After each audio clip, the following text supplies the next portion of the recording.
নবী করিম সাল্লাল্লাহু আলাইহি ওয়াসাল্লাম তিনি বলেন, "আমি যখন মিরাজের সময় একটা ফারিস্তাদের দলের পাশ থেকে যখন যাচ্ছিলাম, তখন ফারিস্তারা বললেন, ইয়া মুহাম্মদ সাল্লাল্লাহু আলাইহি ওয়াসাল্লাম, তুমি তোমার উম্মতদেরকে হিজামা করার কথা নির্দেশ দাও।" আলহামদুলিল্লাহ। এটা সহিহ তিরমিজি শরীফের হাদিস ২০৫২ নম্বর হাদিস। এখান থেকে আমরা বুঝতে পারি হিজামাটা কতটা ইম্পোর্টেন্ট। অনেকে আমরা হিজামা বিষয়টাকে বুঝতে পারছি না যে আসলে এটা কি? না, এটা এখনকার যুগে যেটা এটা প্রচলিত হচ্ছে, এখন যেটা চলছে সেটা হচ্ছে কাপিং থেরাপি বলা হয়। আগে যে হিজামা হতো, যে পুরাতন যুগে শিংয়ের মাধ্যমে টক্সিনটাকে বার করা হতো। কিন্তু এখন মেডিকেলের যুগে, এখন ডিজিটাল যুগে এরকম ভ্যাকুয়ামের মাধ্যমে স্পেশাল যে কাপগুলো আছে, স্পেশাল কাপকে শরীরের নির্দিষ্ট জায়গায় ব্যথাজনিত সমস্যা, সুন্নতি পয়েন্টগুলোতে লাগিয়ে টক্সিনটাকে বার করে দেওয়া হয়। এতে কি হয়?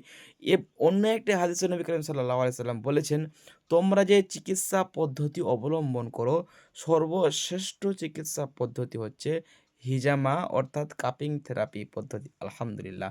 আপনিও আজ থেকে আপনি বিনা মেডিসিন খেয়ে, বিনা মেডিসিন ব্যবহার করে শরীরের মধ্যে সমস্যা না এনে আপনি কাপিং থেরাপির দিকে ধাবিত হন।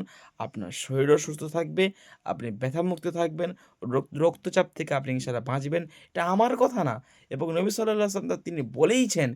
কিন্তু আপনি এখন বিজ্ঞানের কাছে যান, গুগলে গিয়ে সার্চ দেন এবং বড়, বড় এমবিবিএস ডাক্তারদের আপনি বড়, বড় কিতাবগুলো পড়েন, বই পুস্তকগুলো পড়ে আপনারা বুঝতে পারবেন তারা আজ হিজামা নিয়ে কত বড়, বড় গবেষণা করেছে। আপনি হিজামা করেন, আপনার বাড়ির সকলকে হিজামা করার কথা আপনি উৎসাহিত করেন, এবং নবী সাল্লাল্লাহু আলাইহি ওয়াসাল্লাম যেহেতু এটা একটা কঠোর সুন্নাহ, যদি আমরা এই আমাদের আখিরি জামানায় যদি আমরা একটি সুন্নাহকে জীবিত করতে পারি, নবী সাল্লাল্লাহু আলাইহি ওয়াসাল্লাম এবং আল্লাহ সুবহানাহু ওয়া তাআলা তিনি আমাদের অনেক বড় সহিদানের সওয়াব দেবেন তিনি ইনশাআল্লাহ বলেছেন। এবং আমরা সকলে হিজামা চিকিৎসা করি। আমাদের যেকোনো রোগের জন্য হিজামা ট্রিটমেন্ট নেয়া যায়। যেমন ব্যাক পেইন, শোল্ডার পেইন, আপনার ঘাড়ের সমস্যা, মাথার সমস্যা, মাথার চুলের সমস্যা, ত্বকের সমস্যা, পিম্পলের সমস্যা, অ্যাকনের সমস্যা, বিভিন্ন রকম বিষয়ে হিজিমা ট্রিটমেন্ট নিতে পারেন। এখন বিজ্ঞান যেটা বলছে, যেমন অ্যালোপ্যাথিক, হোমিওপ্যাথিক, আয়ুর্বেদিক, ইউনানি যে চিকিৎসাগুলো যেমন আছে, হিজামা হলো তার মতনই পুরোপুরি একটি চিকিৎসা। এটা আমার কথা না, এটা এমবিবিএস ডক্টর এবং সবচেয়ে আ আপনার যিনি বহু জায়গায় গিয়ে মানে খেতাব অর্জন করেছেন, ডক্টর ইয়ার আলী সাহেবের যদি আপনি বুকটা পড়েন, আপনি বুঝতে পারবেন যে হিজামা সম্পর্কে চমৎকার বিষয়গুলো বৈজ্ঞানিক ভিত্তিতে কীভাবে তুলে ধরেছে।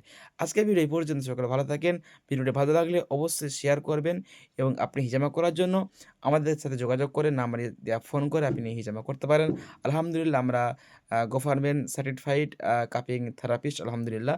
আপনি আমাদের কাছ থেকে হিজামা করতে পারেন। সকলে ভালো থাকুন। আসসালামু আলাইকুম ওয়া রাহমাতুল্লাহি ওয়া বারাকাতুহু।